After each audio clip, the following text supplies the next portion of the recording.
Hey everyone, this is Jesse with Nintendo Revise. Happy Halloween. We are going to be ending October with my latest test of Doom Eternal. Now this test is being done without any patches downloaded, so we are testing directly from the cartridge. The cartridge has version 1.9 on the cart. It is revision 000, and there is a patch available to version 1.14 as of the making of this video, but again, we are doing the test without the patches downloaded. Now before starting the test, there is DLC for this game, the Ancient Gods 1 and the Ancient Gods 2. Those two DLCs are not included on the cartridge, though both are mentioned on the cartridge within the menus. So if the player actually tries to access the DLC, the game will attempt to go to the eShop. Now keep in mind, I kept my Nintendo Switch on airplane mode during this test, so therefore an error message appears asking me to turn off airplane mode. But to also be clear, Limited Run Games did mention that the DLC would not be included on the cartridge, so I actually fully expected this.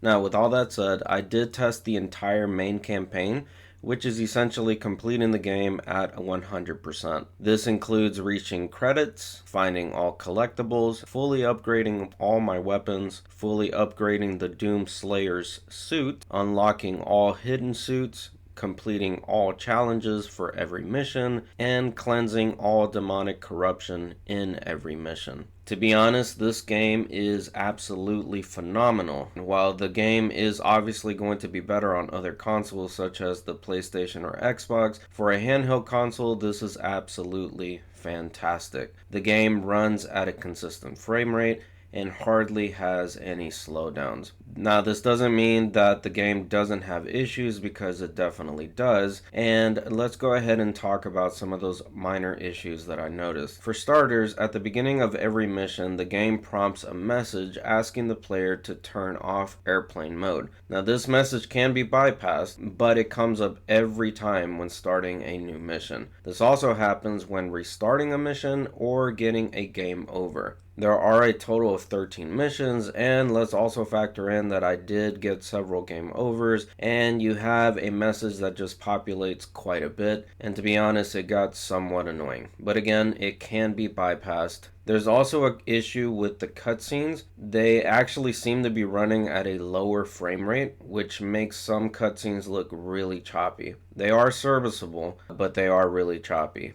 Thankfully, this isn't the case during gameplay, which is much more important in my opinion than the cutscenes. There's also minor stutters that can occur from time to time during gameplay, but again, these are minor. Along with this, there is some minor pop-in, but with the game being so fast-paced and chaotic, it's honestly hardly noticeable. There is things called milestones in the game, which are essentially achievements. Before I get into the issues that I discovered with these milestones, let me explain a couple of things. For the campaign, I was able to obtain 45 out of 49 milestones. There's also milestones listed for the DLCs, which are unobtainable on the cartridge, which again is related to the fact that the DLC is not on the cartridge. Battle mode milestones are also visible from the cartridge, but these are also unobtainable since this is online multiplayer, and it would require, of course, the latest patch to play. There's also miscellaneous milestones, of which I was able to get 8 out of 10. Now, with all of that said, I did notice 2 milestones that are seemingly bugged. I tried to get them several times, and I was just not able to unlock them. These milestones are the following: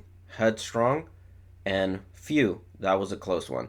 Now, I read on several forums that these 2 particular milestones are bugged and therefore may not unlock. I was unable to unlock them myself, so that does seem to be the case here. The other milestones that I did not obtain were due to it requiring a second playthrough, or required to beat the game on the hardest difficulty, which is Ultra Nightmare. And to be honest, I'm not an expert at shooters. I struggled even on Hurt Me Plenty difficulty.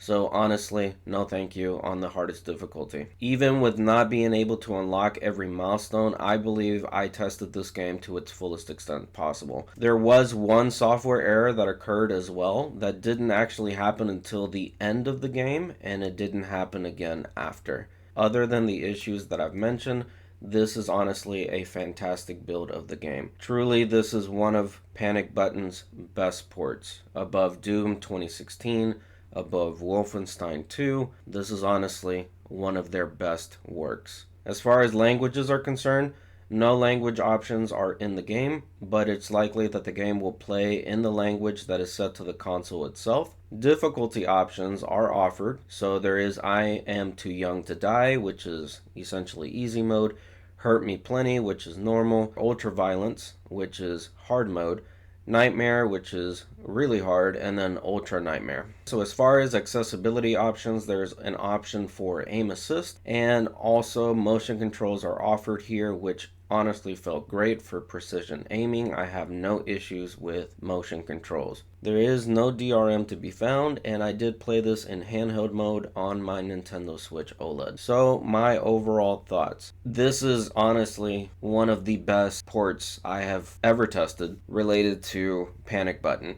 I highly recommend this port. I highly recommend playing this game. It is absolutely fantastic. I had a fantastic time. The most major thing that occurred was related to the airplane mode message that continuously pops up. I really wish that there was a way to turn this off, but it doesn't seem to be the case. I was not able to do so.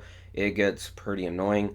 You know, the cutscenes being at a lower frame rate didn't necessarily bother me. It was a little choppy, but whatever. And then as far as the stutters and the slowdown and things of that nature, they're hardly noticeable here. And the only other bothersome thing is that I was trying to go for certain milestones and they just wouldn't unlock. But other than that, I had a fantastic time. And for this being on the Nintendo Switch, it is one of the best ports I have ever played of a third-party game. Comes highly recommended from me. If you have any questions related to this test, please let me know in the comment section down below. This has been Jesse with Nintendo Revised. Out.